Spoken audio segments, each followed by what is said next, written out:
ইতিমধ্যে তোমালোকৰ মেট্ৰিক পৰীক্ষাৰ ৰিজাল্টটো তোমালোকৰ অলৰেডি ওলাই গ'ল। তোমালোকৰ কিছুমানৰ হয়তো ৰিজাল্টটো বহুত ভাল হৈছে আৰু কিছুমানৰ হয়তো ৰিজাল্টটো তোমালোকৰ বেয়া হৈছে। তোমালোকে ভাবি যিসকলৰ বেয়া হৈছে সেইসকলৰ মনত আজি বহুত বেছি দুখ হৈছে আৰু তোমালোকে এই ৰিজাল্টটোক লৈ যে বহুত বেছি কষ্ট পাই আছা সেই কষ্টটো তোমালোকে একচুয়ালি পাব নালাগে। চোৱা তোমালোকৰ মেট্ৰিক পৰীক্ষাটো তোমালোকৰ জীৱন নহয়। তোমালোকৰ আৰু এনেকুৱা আৰু বহুত জীৱনত আৰু বহুত কিবা আহিব, তোমালোকৰ কিবা আহিব। যিমান দিন বাচি আছা সিমান দিন তোমালোকৰ কিবা নহয় কিবা এটা সমস্যা আহিয়ে থাকিব। আৰু মেট্ৰিক পৰীক্ষাত তোমালোকে ফেল কৰিছা বুলি যে তোমালোকে ভাবি আছা যে জীৱনটো ইয়াতে শেষ, বেলেগক আৰু মই মুখ দেখাব নোৱাৰিম, সেইবিলাক তোমালোকে চিন্তা কৰিব নালাগে, সেইবিলাক ভাবিব নালাগে। কোনো লাজৰ কথা নহয়। মেট্ৰিক পৰীক্ষাত ফেল কৰাটো ইমান ডাঙৰ কথা নহয়। বহুত ষ্টুডেণ্ট ফেল কৰে। আজি ইমান কম্পিটিশ্যন হৈছে তোমালোকৰ মেট্ৰিকত। সবেই যদি তোমালোকে কোৱা যে মই পাছ নহ'লোঁ কিয়, এইটো কম্পিটিশ্যনত হয়। চোৱা তোমালোক কিমান ষ্টুডেণ্ট, লাখ লাখ ষ্টুডেণ্টে পৰীক্ষা দিছা, সকলোতো তোমালোকক পাছ কৰা সম্ভৱ নহয়। কিছুমানে পাছ কৰিব, কিছুমানে ফেল কৰিব। এইবাৰ বেয়া হৈছে তোমালোকৰ মেট্ৰিক পৰীক্ষা, হয়তো আৰু এবাৰ দিবা, তাতে কি হ'ল তোমালোকৰ আৰু এবাৰ দিবা। সেইবাৰ যদি তোমালোক পাছ কৰি যোৱা, সেইবাৰ তাৰপিছত তোমালোক হায়াৰ ছেকেণ্ডাৰী ৰিজাল্টটো তোমালোকৰ মেইন পৰীক্ষা।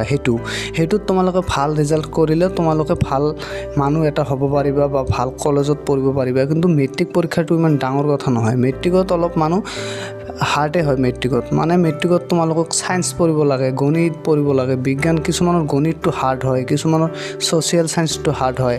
আৰু তোমালোকক আৰু এটা কথা মই কওঁ যে তোমালোকৰ যিসকলৰ 3টা ছাবজেক্ট ফেল কৰিছা বা 2টা ছাবজেক্ট ফেল কৰিছা, তোমালোক ৰি-এক্সাম দিব পাৰিবা। এইবিলাক চিন্তা কৰিব নালাগে।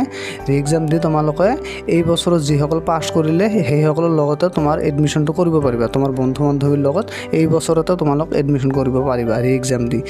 আৰু ছ'চিয়েল ছায়েন্সত অৰ্থাৎ সমাজ বিজ্ঞানত এইবাৰ বহুত ষ্টুডেণ্টে ফেল কৰিলে। ছ'চিয়েল ছায়েন্সটো একচুৱেলি তোমালোকৰ পৰীক্ষাটো বহুত কঠিনকৈ হৈছে এইবাৰ। ছ'চিয়েল ছায়েন্সত এনেকৈ ৰিজাল্ট মই আগতে কোনোবাৰ দেখা নাই। এইবাৰ তোমালোকৰ ছ'চিয়েল ছায়েন্সত একচুৱেলি কোৱেশ্চন তোমালোকৰ হাৰ্ড হৈছিল। সেইকাৰণে তোমালোকে আৰু কম্পাৰ্টমেণ্টেল দি পাছ কৰিব পাৰিবা, চিন্তা কৰিব নালাগে এইবিলাক। আৰু তোমালোকৰ যদি কোনোবাই 3টা ছাবজেক্ট বা 2টা ছাবজেক্ট ফেল কৰিছে, অৰ্থাৎ কম্পাৰ্টমেণ্টেল পৰীক্ষা তোমালোক দিবা, তেনেহ'লে এইটো চেনেল তোমালোকে ছাবস্ক্ৰাইব কৰি ৰাখা। মই তোমালোকক এবাৰ ভালদৰে সুন্দৰকৈ কমন কুৱেশ্চন তোমালোকক বাছি দিম। সেইকেইটা কুৱেশ্চন এনচাৰ যদি তোমালোকে পঢ়ি যোৱা, তোমালোকে গ্যাৰাণ্টি আছে তোমালোকে পাছ কৰিবা, ফেল কৰাৰ কোনো চান্সে নাথাকে। সেইবাবে সিহঁতক কৈছোঁ এই চেনেলটো তোমালোকে ছাবস্ক্ৰাইব কৰি ৰাখা। মই এইটোত কমন ভিডিঅ' আপলোড কৰোঁ। তোমালোকে এইটোত 100% কমন কুৱেশ্চন তোমালোকে পাই যাবা। আশা কৰোঁ বুজিব পাৰিছা। আজিৰ ভিডিঅ' ইমানেই। দেখা হ'ব পৰৱৰ্তী ভিডিঅ'ত।